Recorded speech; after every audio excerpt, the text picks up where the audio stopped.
Brilliance Audio presents Breach by Eliot Peper, performed by Sarah Zimmerman.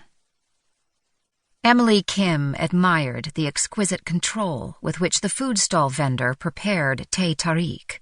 Reaching one stainless steel cup high over his head, he poured the hot milk tea in a steaming arc and caught it in a second cup by his knee. Then he extended his arms and threw the liquid sideways from cup to cup. The next stream flew right past his ear. He accelerated, contorting his body and flinging the liquid between the cups from impossible angles, his speed and skill turning the simple maneuver into a dance, cross-hatching the air between them with flickering curves of fluid amber before depositing the entire frothy flow into Emily's waiting mug. He didn't spill a single drop. Emily took a sip, savoring the creamy sweetness. "Better than KL," she said. "Even Filipinos need their roti canai." He handed her the flaky flatbread, hot to the touch and folded around an egg. "You ever miss Malaysia?"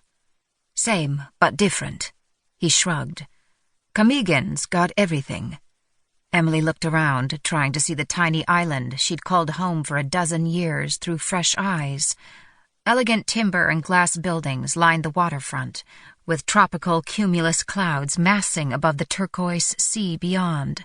The center of the island was a protected nature reserve, thick jungle covering the slopes of the three volcanoes. Camiguin was beautiful and offered all the amenities tourists might desire, but the engine that drove the local economy wasn't diving lessons or honeymoon packages. Instead, the lax laws and even laxer enforcement made this a premier destination for those looking to escape the over-eager eyes of more demanding governments or seek an illicit thrill. Its location in the southern Philippines was just far enough away from megacities like Taipei, Hong Kong, and Singapore to avoid undue attention, yet close enough to be convenient. Emily wasn't the first person who had come here to hide. Summoning her feed, she paid the vendor and moved on. She hoped the afternoon snack would take the edge off her burgeoning anxiety, dull the anticipation of imminent violence that made her so twitchy. But soon she held nothing more than an empty mug and a greasy square of wax paper, and her nerves were still as raw as ever. It was like public speaking. No matter how many times you did it, the butterflies never went away. Javier had always hated public speaking, preferring to craft algorithms in the safety of his feed, where mathematics could soar unimpeded by the mess of everyday life. She pulled up the stream from this morning to watch him deliver an impassioned commencement address to the assembled graduates of UC Berkeley. A protest demanding that Commonwealth intercede in the Russian Civil War had delayed the talk, and a counter-protest demanding they remain neutral delayed it further. But the commencement had finally commenced, and in a conclusion that had taken the headlines by storm, Javier invoked his role as a Commonwealth board member to publicly pressure the conglomerate that ran the feed to tackle the enduring problem of global inequality.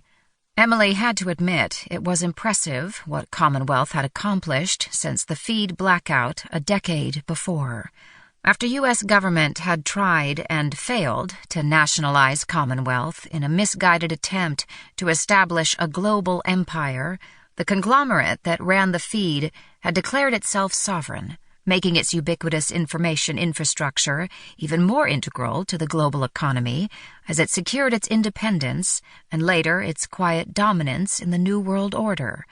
Javier's arguments reminded her of countless late-night debates fueled by fervent idealism and ample quantities of Bordeaux. How they had both loved that heady rush. But now Emily didn't dissect Javier's ideas as she would have all those years ago in front of the fire at their sanctuary in the Pacific Northwest. Instead, she listened to the familiar inflections of his voice, noticed the streaks of gray running through his dark brown hair, and smiled when he fiddled with his long fingers as he always did when he was nervous. She imagined that he was speaking directly to her, that this was a live video conversation instead of a recorded speech, that this was real, and she could interrupt to tell him how proud she was of him, how much he and Rosa meant to her, how much she missed him.